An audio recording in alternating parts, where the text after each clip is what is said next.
the swine flu. It continues to spread, but there are signs that the outbreak is smaller and less severe than first feared. Still, the government is warning against complacency. In the media, we've been hearing a little bit about we're out of the woods. It looks like this is ending. And I want to say that while reports from Mexico appear to be encouraging and some are cautiously optimistic, we can't afford to let down our vigilance. Let me bring in the federal team in charge of this effort, the Secretary of Health and Human Services, Kathleen Sebelius, Homeland Security Secretary Janet Napolitano, and the Acting Director of the Center for Disease Control, Dr. Richard Besser. And Dr. Besser, let me begin with you. I know you guys don't want to take anything for granted, but a lot of scientists have been looking at this, say there are signs that this virus is less potent, less deadly than past pandemics, and that some older Americans especially may have developed an immunity to this. What can you tell us right now, your latest analysis of this virus? You know, what I can say is that we're seeing encouraging signs, and that makes us all very happy. What we do when we get a virus, we look to see does it relate to any other viruses, and then we look for things that are called virulence factors, those things that in the past have been linked to more severe disease. And what we've found is that we're not seeing the factors that were associated with the 1918 pandemic. We're not seeing the factors that were associated with other H1N1 viruses, and that's encouraging. Does that mean it's less likely to come back in a real strong way in the fall as the 1918 virus did? We can't say that. Every virus is new, and what it will do is new. And so you're hitting a critical point. What will happen during this spring and summer? And I don't think it's time to let our guard down. I think we have to continue in an uncertain situation to be aggressive, and that's what we're doing. Secretary Sebelius, let me bring you in on this. Of course, this leads to the question of a vaccine. Sure. I know researchers are looking at it right now. Are you prepared to say we should move to full-scale production and distribution? Well, what's going on right now, George, are two things simultaneously.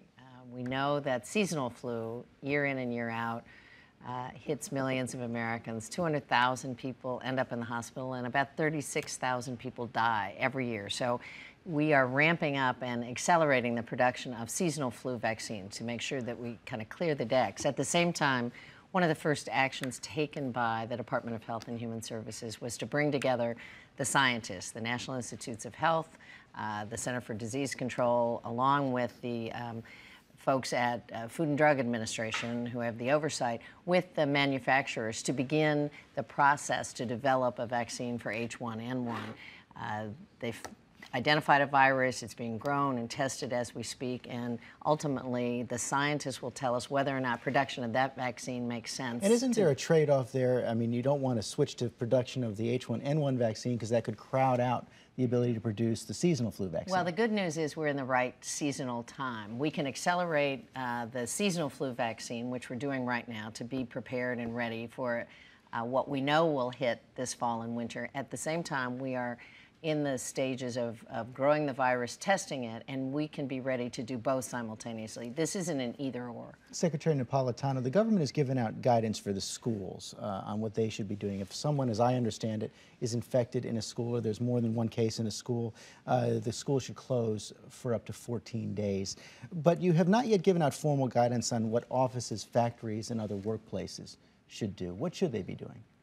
Well, again, I think using common sense. Obviously, schools you give guidance on because that's really a primary place where disease gets passed one to the next. But we don't want to shut down the production capacity of the country for flu when that's not necessary. What we have been telling the private sector, we've been having regular conference calls, whatever, through the private sector, is dust off your plans for how you deal with seasonal flu. What do you do when your absenteeism rate goes up?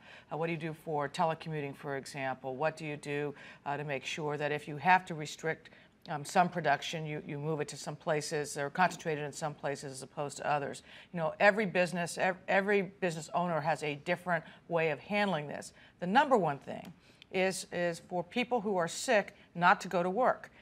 Once they don't go to work, we can begin the process of containing the spread of the virus. And you have to get the balance right, and we've seen a variety of responses to the crisis. In Hong Kong, they closed up, quarantined that entire hotel yesterday when there was one infection. We saw an example just the other day of a plane being grounded. Is that an overreaction? You know, we take our guidance from the best that science can give us, and we have great scientists at the Centers for Disease Control. What they told us was, if you're sick, you should stay home. If you have a child who is sick, you should keep that child at home. If you have sick children in a school, you should close that school, but that's not to let all the kids go to the mall, it's to keep them all at home. And that's the way you begin to mitigate the effect of the spread of this new flu. Real common sense standard. And Dr. Besser, let me come back to you now. You said we're not out of the woods yet. We have to be on guard. But what are the signs you're looking for to say, you know what, this isn't as bad as we feared? We are going to get through this. A number of things we're looking for. One is we're looking for an answer for why what we are hearing coming out of Mexico looks so different from what we were seeing here initially. We're starting to get some answers there.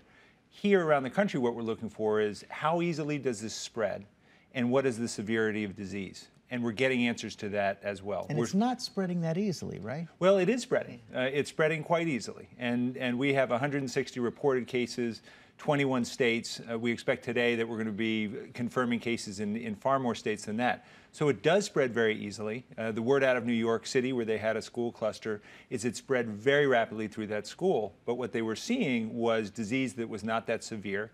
And when it transmitted to people in the families, they were seeing disease that was not that severe. And that's encouraging.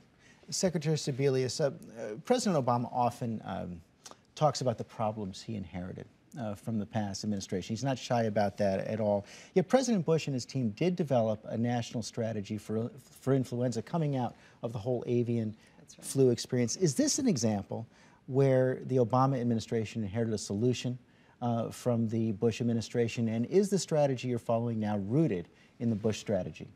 Well, I don't think there's any question the planning that's been done in the last 5 years has been extraordinarily helpful. States are much more prepared than they were 4 and 5 years ago with emergency plans. The private sector has been engaged in that. In fact, the first time I met Dr. Besser was not involved in this situation, but he came to lead a meta-leadership conference that co-hosted by Kansas and Missouri with 1,000 people from the private and public sector to talk about a pandemic flu outbreak. So people have been prepared and ready, and I don't think there's any question that former President Bush had a strategy and resources were put in, and that's all very good news. And, you know, the aggressive ability to get out in front of a virus like this is so very important. And I think President Obama made sure that his team was in place early on, that we acted on this appropriately, that we're working with public-private partnership, and that we're really ready to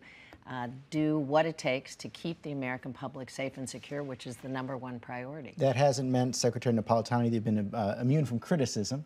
You seem to take it from all sides up on Capitol Hill this week. A lot of senators saying you should be shutting the border down right now. Yet, on talk radio, complaints that the media and others are hyping the threat. Take a look.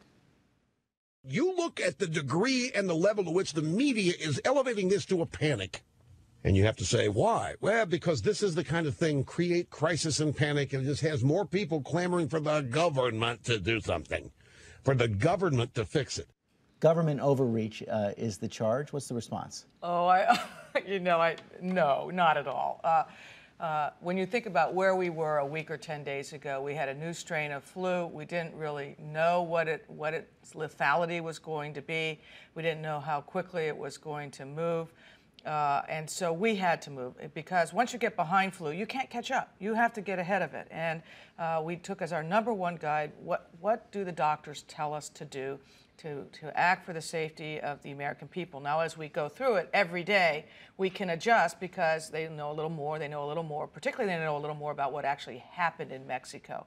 So our guidance has been, get prepared for the worst and be able to then adjust as we go through the actual cycle. But for today, we're ahead of it?